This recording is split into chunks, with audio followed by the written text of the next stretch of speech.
Ça y est, t'as décidé de te lancer dans une perte de gras, une prise de masse ou une recomposition corporelle et maintenant, t'as envie de savoir le nombre de calories dont tu as besoin pour atteindre ton objectif. Si t'as fait quelques recherches sur internet, tu es probablement tombé sur des dizaines et des dizaines et des dizaines de calculateurs en ligne. Il y a même des applications comme MyFitnessPal par exemple qui te proposent de calculer ton objectif calorique. Sauf qu'en testant plusieurs, t'as peut-être remarqué qu'ils donnaient quasiment tous un résultat différent de quelques dizaines de kilocalories à plusieurs centaines de kilocalories. Donc forcément, ça fout un petit peu les boules quand tu cherches une réponse et que tu en obtiens 10 différentes. J'ai personnellement longtemps cherché un calculateur fiable. Bien sûr, quand je dis fiable, tout est relatif, puisque dans tous les cas, on sait tous que ça reste une estimation, mais du moins en tout cas pas complètement à côté de la plaque. D'abord, j'ai cherché pour moi quand j'ai débuté, puis ensuite dans le cadre de mes coachings pour pouvoir gagner du temps. Sauf que ça n'existe pas, en tout cas, je n'ai jamais trouvé de calculateur qui prenne suffisamment de paramètres en compte pour être fiable pour la plupart des profils, les sédentaires, les actifs, les sportifs, les personnes en surpoids, les personnes qui ont un physique athlétique, les personnes entre les deux avec une composition corporelle lambda, bref, tous les profils et notamment ceux qui ne rentrent pas dans la moyenne parce qu'en général, c'est là que ça pêche. Apparemment, les personnes qui sont hors normes ne devraient pas avoir des estimations correctes d'après les calculateurs qu'il existe aujourd'hui sur internet. Donc j'ai longtemps utilisé un Excel qui me permet de pouvoir personnaliser les calculs en fonction du profil de la personne, de sa composition corporelle, de son objectif bien évidemment, mais aussi de ses préférences alimentaires. Et un jour, j'ai décidé que j'allais rendre tout ça accessible à tous et publier mon propre calculateur. L'idée, c'est pas de remplacer un coach, de toute façon un coach n'est pas une calculatrice, mais d'avoir un calculateur suffisamment fiable pour aider n'importe qui, n'importe quel profil à mettre en place son protocole. Et c'est ce que j'ai fait avec le calculateur Bodyrecomp que je vais te présenter dans cette vidéo. L'idée, c'est que tu comprennes ses spécificités et surtout que tu puisses toi aussi calculer ton objectif calorique et comme promis dans la miniature, en moins de 30 secondes chrono en main, parce que je fais pas de putaclic.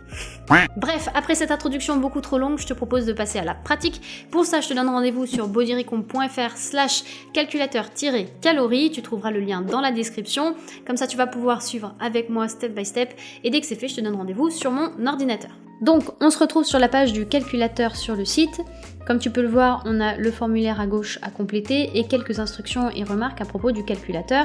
Donc je te laisserai lire tout ça si ça t'intéresse. Nous, on va passer directement à la pratique. D'abord, première chose à savoir, c'est qu'il existe deux versions du calculateur. Tu vois qu'ici, tu as la possibilité de sélectionner le mode classique ou le mode avancé. Dans les deux cas, à la fin, tu obtiens bien évidemment ton objectif calorique et la répartition de tes macros. Simplement, avec le mode avancé, tu vas devoir donner un petit peu plus d'informations sur ton mode de vie, mais aussi sur ta pratique sportive et ton alimentation, ce qui va lui permettre d'être un petit peu plus précis sur l'estimation de ton niveau d'activité, notamment de ton NEAT, de ta DE et de ton TEF. Je sais pas si ces termes te parlent, mais si tu sais pas ce que ça signifie, c'est que potentiellement tu n'as pas vu ma dernière vidéo sur la dépense énergétique journalière. Si c'est le cas, vraiment, je te recommande d'aller la voir parce que ça va te permettre de comprendre tout simplement ce qui te fait brûler des calories au quotidien, concrètement les différents paramètres qui influencent ta dépense énergétique journalière et finalement sur quelle base théorique ce calculateur fonctionne.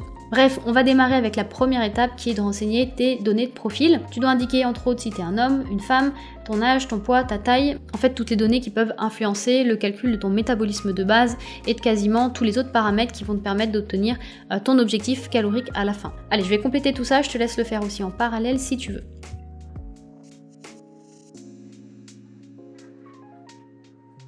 Voilà, on passe à la deuxième étape en cliquant sur suivant. Ton objectif là, c'est d'indiquer ta composition corporelle, notamment ton taux de masse grasse en t'aidant des images. Donc si t'es une femme, t'auras les mêmes images que moi. Si t'es un homme, t'auras évidemment d'autres images qui correspondront au taux de masse grasse des hommes, puisqu'on ne stocke pas le gras de la même manière et dans les mêmes proportions qu'on soit un homme ou une femme.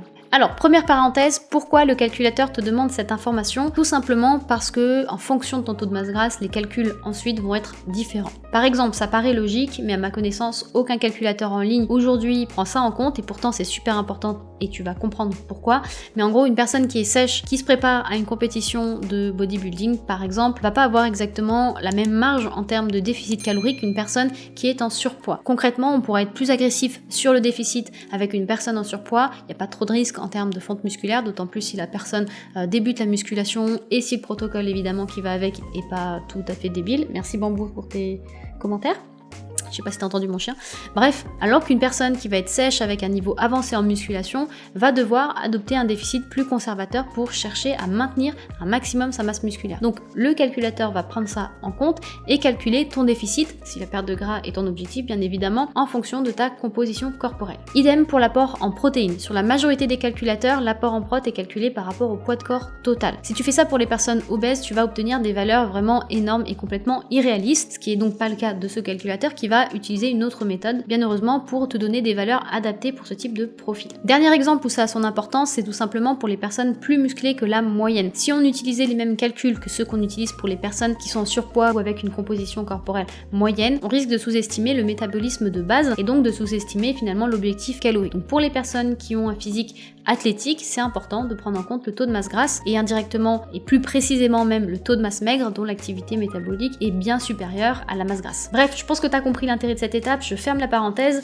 et je te laisse sélectionner donc le taux de masse grasse qui correspond à ta condition physique actuelle et je passe à la troisième étape, le style de vie. Donc dans la version classique du calculateur, tu as le choix entre 5 niveaux d'activité différents. Donc tu as sédentaire, peu actif, légèrement actif, actif et très actif. Pour t'aider à choisir le niveau d'activité, tu as quelques informations entre parenthèses, le nombre de pas journaliers moyen si tu le connais, le type de travail, la fréquence de traitement. Bref, je te laisse choisir celui qui correspond le plus à ton mode de vie. Moi, je vais partir sur légèrement actif. Petite précision quand même, si par exemple tu comptes augmenter ton niveau d'activité dans les prochaines semaines, c'est ce qui arrive souvent quand on veut commencer son protocole de perte de gras et qu'on se rend compte qu'on est peut-être un petit peu trop sédentaire ou en tout cas qu'on n'a pas une activité assez régulière, une activité physique assez régulière. Dans ce cas, choisis vraiment le niveau d'activité que tu souhaites mettre en place, mais surtout, ne choisis pas un niveau d'activité trop haut. Ne vise pas trop. Le principal, c'est vraiment d'être capable de t'y tenir. Et contrairement à ce qu'on lit beaucoup sur les réseaux sociaux, faire 10 000 pas par jour, c'est pas la panacée, c'est pas un objectif forcément essentiel ou nécessaire pour perdre du poids. Donc je passe vite fait au mode avancé pour que tu vois la différence avec le mode classique. Comme je te le disais, tu vas devoir donner simplement plus d'informations. D'abord, le nombre de pas journaliers, ça sous-entend que tu sais à peu près combien de pas tu fais par jour, évidemment. Ensuite, tu dois indiquer le nombre d'heures actives dans ta journée, notamment au travail. Donc je te précise simplement, les heures actives, c'est quoi? C'est les heures que tu passes debout en mouvement constant. Donc si tu as un travail de bureau, tu te poses pas trop de questions, tu sélectionnes l'option travail de bureau. Sinon, tu peux sélectionner entre 1 à 10 heures actives. Ensuite, donc tu vas préciser le type de sport que tu pratiques, muscu et ou cardio. Forcément, en fonction, tu as pas la même dépense énergétique. Si tu sais pas encore pourquoi, je te renvoie à la vidéo précédente. Ensuite, pour chaque type de sport, tu vas devoir indiquer l'intensité, la durée et le nombre de séances que tu fais par semaine, sachant que la durée de ta séance ne doit pas comprendre l'échauffement et les temps de repos. Voilà pour le mode avancé. Je vais revenir au calculateur classique et on va passer à la quatrième étape qui est l'alimentation. Donc, dans le mode classique, tu indiques simplement tes préférences alimentaires pour que le calculateur te propose une répartition de tes macros en fonction de tes préférences. Je me permets juste de faire une petite parenthèse à nouveau. Si tu veux perdre du poids et que tu as un petit gabarit, il peut arriver que tu n'aies pas des recommandations très tranchées par rapport à tes préférences alimentaires. Par exemple, tu obtiens un objectif calorique de moins de 1300 kcal et tu choisis une diète riche en lipides parce que tu aimes ça tout simplement. Ça veut dire forcément intrinsèquement que tu vas devoir empiéter sur tes apports en glucides et ou en protéines, et peut-être même trop en tout cas à mon avis. Donc si tu rentres dans ce cas de figure là, j'ai donné 1300 kcal mais ça peut être plus ou un petit peu moins, bref, il faut que tu saches simplement que j'ai paramétré le calculateur de sorte à ce que tu obtiennes en priorité le minimum que j'estime moi nécessaire pour chaque macro. En gros, tu vas jamais avoir via ce calculateur des recos drastiques en mode cétogène, c'est-à-dire avec très peu voire pas du tout de glucides. D'ailleurs à mon avis, si tu souhaites mettre en place ce type de diète, ce n'est pas d'un calculateur dont tu as besoin, mais plus d'un accompagnement par un professionnel qui est qualifié. Je trouve que beaucoup aujourd'hui s'amusent à tester des approches assez extrêmes et pour moi la diète cétogène en fait partie. J'ai rien contre l'expérimentation, au contraire, mais plutôt contre le côté extrême. Et malheureusement, je pense que beaucoup ne se rendent pas compte que quand on touche à l'alimentation, on touche à la santé. Donc ça peut être dans le bon sens et là c'est tant mieux, mais ça peut aussi aller dans le mauvais sens. Personnellement et de manière générale, moi j'estime qu'il faut un minimum de glucides quand on s'entraîne pour vivre aussi normalement, pour pouvoir partager des repas avec ses proches, avec sa famille et pour être en bonne santé. Donc si ton apport calorique ne te permet pas dans un premier temps d'assurer tes quotas minimum pour chaque macro, alors il va quand même chercher une répartition qui te permet d'assurer les minima et faire ce qu'il peut ensuite pour tendre vers tes préférences alimentaires. C'est la même chose pour les protéines. J'ai fait en sorte que l'apport en prot ne descende pas sous un minimum qui dépendra de ton objectif. Si tu es en déficit ou en surplus calorique, tu n'auras pas tout à fait les mêmes objectifs, les mêmes besoins. Idem si tu es en surpoids ou déjà un petit peu plus sec ou sèche. Bref, c'était une longue parenthèse, mais c'était important pour moi de le préciser préciser, que tu sois pas étonné des résultats si tu es concerné. Pour celles et ceux qui auront des apports plus confortables, bien évidemment, le problème ne se pose pas puisque ça permet déjà plus de flexibilité au niveau des macros. Ok, donc je passe au mode avancé pour comparer toujours. Donc tu as une question supplémentaire sur la qualité de ton alimentation. Est-ce que tu as une alimentation majoritairement à base de produits industriels et transformés, ou alors une alimentation de qualité moyenne, ou encore une alimentation plutôt bonne avec une majorité d'aliments bruts ou de qualité. Si tu as regardé ma dernière vidéo, tu sais que cette question va permettre au calculateur d'affiner le calcul de ton TEF qui peut influencer ta DEJ et ton objectif calorique. Ok, je retourne à nouveau sur la version classique. Personnellement, je vais choisir les recos générales. Après, de toute façon, le calculateur te fait juste une proposition, mais si tu as envie d'adapter la répartition de tes macros ensuite, c'est toi qui gères. Garde en tête qu'il n'y a pas forcément de répartition optimale pour tout le monde, donc ça c'est vraiment du bullshit. Au contraire, c'est très individuel, donc choisis surtout une répartition qui te permet d'adhérer à ta diète, c'est vraiment le plus important. Allez, on passe à la dernière étape. À ce stade, le calculateur a évalué ton métabolisme de base, il a pris en compte ton niveau d'activité, tes préférences alimentaires, ton TEF, ta DE réelle si t'es passé par le mode avancé, il a estimé ton maintien calorique, et maintenant il lui suffit d'indiquer ton objectif pour qu'il puisse calculer l'apport calorique adapté à cet objectif. Donc si tu choisis la perte de gras, c'est que tu souhaites perdre de la graisse, évidemment, tout en maintenant, voire en développant ta masse musculaire. Dans ce cas, le calculateur va prendre ton maintien calorique et lui soustraire X calories, ça va dépendre de ton profil, pour ensuite te donner ton objectif calorique. Prise de masse, c'est explicite, c'est si tu souhaites prendre du muscle, tout en minimisant la prise de gras, sachant qu'il faut bien avoir en tête qu'il est juste impossible de ne prendre que du muscle et qu'une prise de masse sous-entend donc une prise de gras et une prise de poids. Donc si tu sélectionnes cet objectif, tu vois que tu as une seconde question sur ton niveau d'expérience en musculation. Tu te demandes peut-être quel est le rapport avec ton objectif calorique, mais là encore, c'est une petite particularité du calculateur. Il va adapter l'amplitude du surplus calorique pour te permettre de maximiser ta prise de masse, mais aussi de minimiser la prise de gras, qui quand même reste inévitable, comme je le disais juste avant. En gros, si tu es débutant ou débutante, tu vas avoir plus de marge pour construire du muscle. Tu vas être dans ce qu'on appelle la phase des newbie gains, comme on dit. Ton organisme va être dans un état anabolique, c'est-à-dire favorable à la construction musculaire, quasiment H24 si tu t'entraînes 3 fois par semaine, alors que si tu es un pratiquant avancé qui se rapproche doucement mais sûrement de son potentiel génétique, tu vas forcément devoir doser un petit peu plus finement pour éviter de prendre une trop grosse proportion de gras, parce que forcément là la prise de muscle est plus lente dans ce cas.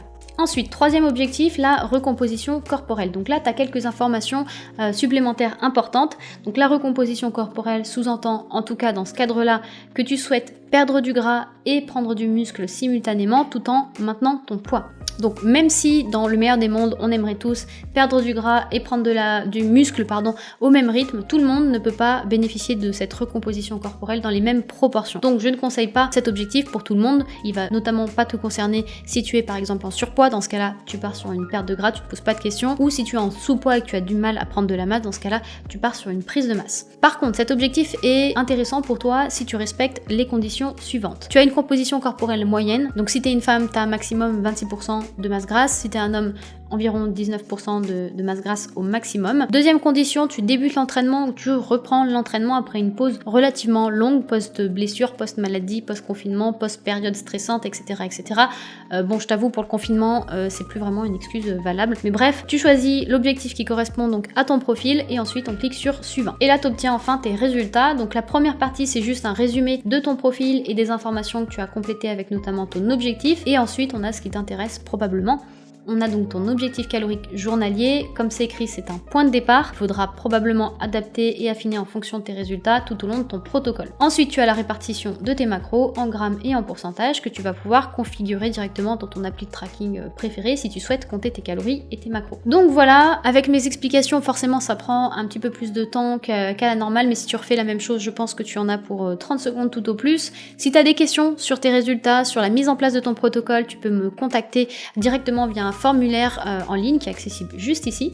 C'est complètement gratuit, ça me permet d'avoir vos retours, vos questions vis-à-vis du calculateur et éventuellement de vous donner un petit coup de pouce si besoin. Pour le moment, j'ai peu de personnes qui ont utilisé ce formulaire, j'hésite peut-être même à créer un groupe Facebook, je sais pas si ça serait un petit peu plus pertinent, pour justement avoir un lieu où échanger et éventuellement suivre les différents progrès de chacun. Si je vois que ça peut vous intéresser, je le ferai, en tout cas, n'hésite pas à laisser un commentaire si ça t'intéresse personnellement. Si tu as envie d'aller un petit peu plus loin, tu peux aussi commander ton rapport nutritionnel personnalisé qui est à moins 50% avec le code promo de lancement qui va s'afficher quelque part à l'écran. Ce rapport rapidement c'est quoi? C'est un dossier d'une vingtaine de pages avec toutes les données que j'estime nécessaires pour la mise en place d'un protocole nutritionnel et que je propose à tous mes clients en coaching.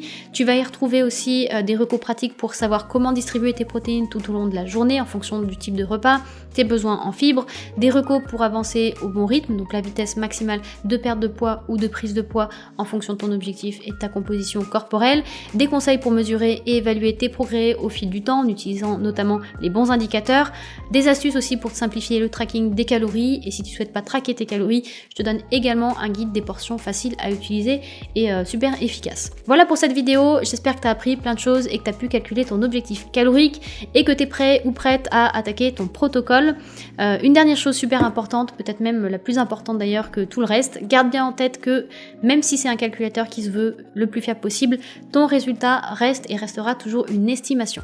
Une fois que tu obtiens ton estimation, l'objectif c'est pas de suivre bêtement et aveuglément ce chiffre, au contraire, il faut que tu restes dans l'analyse et que tu suives bien l'évolution de ton poids, qui sera notamment l'indicateur principal pour monitorer ton protocole.